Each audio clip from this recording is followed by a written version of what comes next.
विश्व के कोने कोने में सत्संग से प्रेम करने वाले मेरे प्रिय शिष्यों, आज पूज्य गुरुदेव की शरण में आए हैं तो थोड़ा सत्संग करने की इच्छा जागृत हुई है, क्योंकि गुरु जी के चरणों में रहने वाले गड़बड़ दास ने पूछा कि गुरु जी बताइए, माया किसको कहते हैं।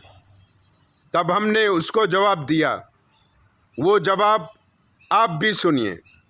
माँ का मतलब होता है माया और धव का मतलब होता है पति। माधव, माधव बाल गोपाल निरंजन निराकार भगवान ब्रह्म जिसमें लिप्त है फिर भी उससे परे है, वही तो माया है। जैसे सुखदेव जी का जन्म सतयुग में हुआ था, 16 साल तक माँ के गर्भ में थे। व्यास जी महाराज ने सुखदेव से कहा, बेटा बाहर निकलो, तुम्हारी माँ को तकलीफ हो रही है। तब सुखदेव जी ने कहा कि मैं बाहर निकलूँगा तो मुझे माया चिपक जाएगी। व्यास ने कहा, माया नहीं चिपकेगी, मैं तुम्हें आशीर्वाद देता हूँ। बोले, आप खुद माया में चिपके हुए हैं तो आप मुझे क्या आशीर्वाद देंगे।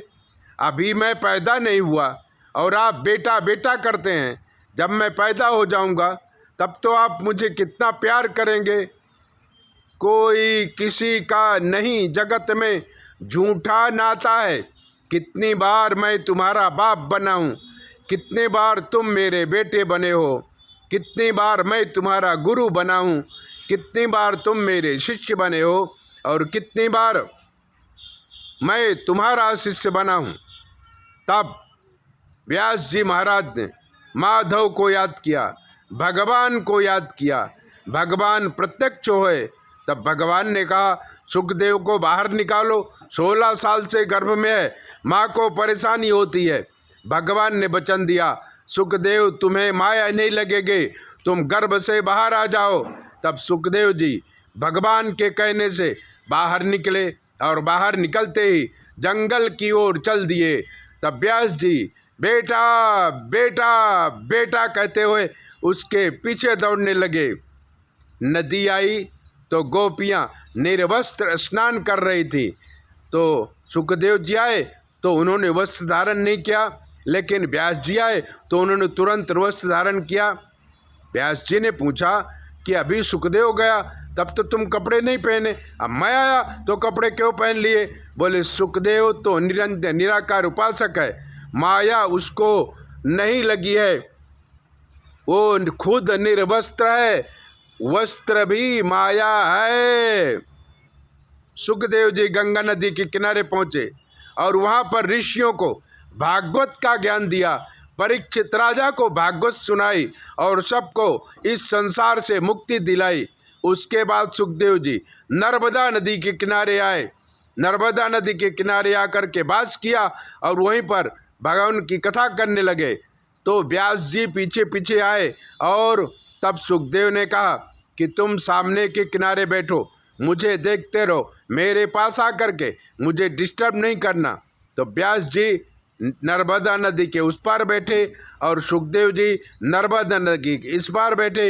अभी भी गुजरात चांडोद कन्याड़ी में इस पार सुखदेव जी हैं, उस पार व्यास बेटा है, जिसका दर्शन करने के लिए ऋषि मुनि पूरे भारतवर्ष से आते हैं और नर्मदा नदी का स्नान करते हैं, चांडोद कन्याड़ी में पिंडदान करते हैं, पितृतर्पण करते हैं और ऋषि मुनियों की समाधि वहीं दी जाती है। हमारे गुरुदेव जी की समाधि भी चांडोद कन्याड़ी नर्मदा नदी में गी गई थी। उसके बाद गुरु जी पूरे गद्दी पे बैठे थे।